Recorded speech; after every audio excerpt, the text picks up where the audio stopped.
What's up, guys? Today we're working on the SR again. We have a lot of minor things to do, like hooking up this side of the intercooler piping, which Tyler's doing currently. I'm going to bolt the wastegate up and drain the fuel that we have in here. I know it's very minimal, and then we're going to put fresh stuff in it because it's been sitting for a year or so. And we're going to put some oil in. Also might hook up some vacuum lines, and I still need to do a transmission ground. We got the intercooler piping set up on this side. Like I said before, we have a 2-inch going to a 2.5 pipe just for clearance reasons. And this is all bolted in and ready to go. We're just waiting on the right side for the Tial JB welded that bung on, and we'll just see if that works, and hopefully it does. So here's the fun part. We are going to put on the Tial wastegate, and we just put a 1 bar springs in.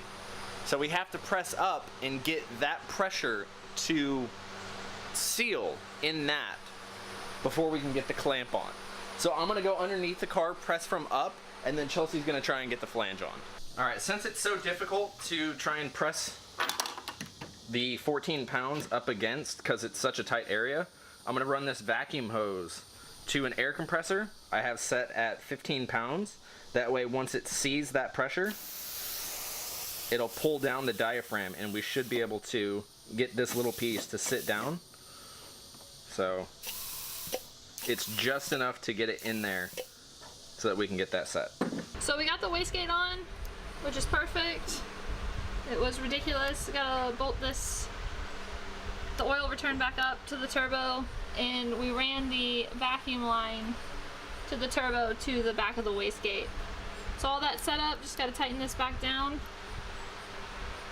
and she's almost ready. The MAF sensor that we're using has a ground on it. I wrapped it under my water neck, and then I'm gonna put it right here on the chassis.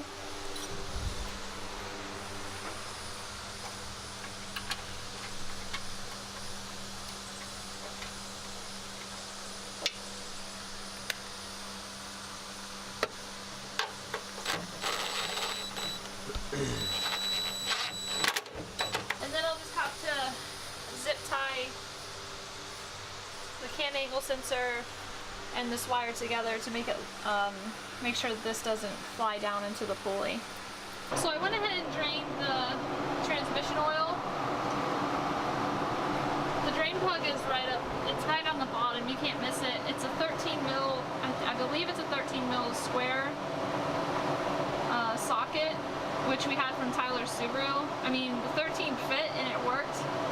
So basically, we're gonna roll it backwards again and then fill it from the top port with the transmission pump. And I have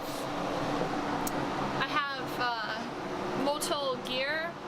I believe it's Motul gear 375W90 that I'll be using for this. I actually put that in my BRZ, and that stuff is so nice. So I have leftover, and I'm gonna use it for this. We did finish putting the fluid in the transmission. Sorry we couldn't show you. Our oil pit's like real tight down there, and it's hard to have a camera and pump oil. Would have just been blackness. Just imagine this.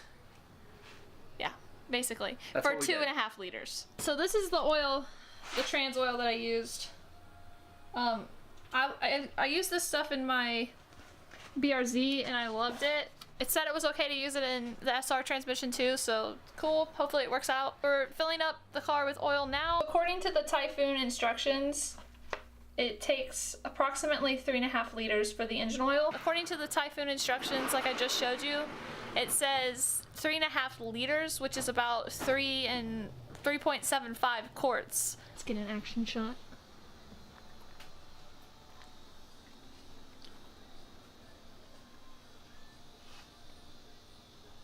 Chelsea, I'm gonna faint. I'm gonna faint. Just hold on there.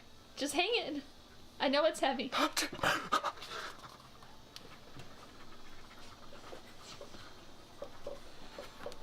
Oh, Jesus Christ. Jesus. So it looks like so far so good. The drain plug itself isn't leaking any oil around it at the moment.